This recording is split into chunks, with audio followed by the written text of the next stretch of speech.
Hello, it's Jason at iChoice. I'm mindful that this video is probably going to be of very much interest to medical professionals, so I'm not going to talk too much about tax right now.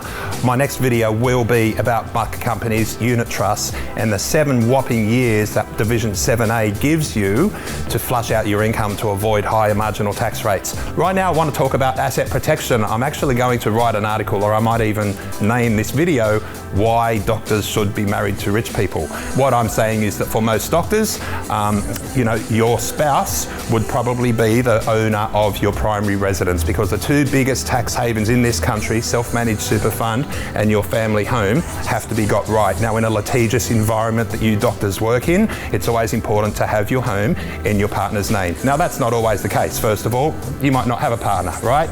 Second of all, you might have bought that property before you had a partner. Gee, a quick fix to that is just to add your spouse to the title. There's no stamp duty to do that. There's no real reason why you should buy a home in a company name or anything else. You shouldn't even really ever buy property in a family trust. I mean, you just use a unit trust and use the family trust to soak up the shareholding. So not only for doctors, but anybody in business who works in a litigious environment, it's always an idea to have the business in one person's name, particularly if you have unsecured lending, like a rent roll or a pharmacy loan or a loan for your surgery that was not secured by property. You would obviously have a different bank that holds all the wealth, or have the wealth in your partner's name. That would make sense. Some people prefer to use tenants in common and still owe 1% of the property. The liability is only 1%, the potential liability, but it gives you more control over what you do with your partner.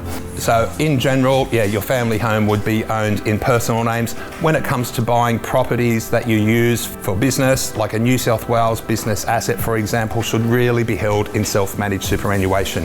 If you don't need to borrow to buy your commercial property, that's fantastic. You can buy that in a unit trust. Let's say you just don't have the money in super, so you have to buy it in a unit trust. And over time, as you make your voluntary to $25,000 contributions into super every year, or even non-concessional contributions, every year they can buy units in the unit trust. So that while the unit trust is owned in your personal name, every year some of your shareholding goes across to your super fund. All right, this only works if you don't have borrowing against the property, because as you know, as soon as self-managed super funds have a controlling entity in anything, you cannot, you're bound by all the rules that go with SMSF lending.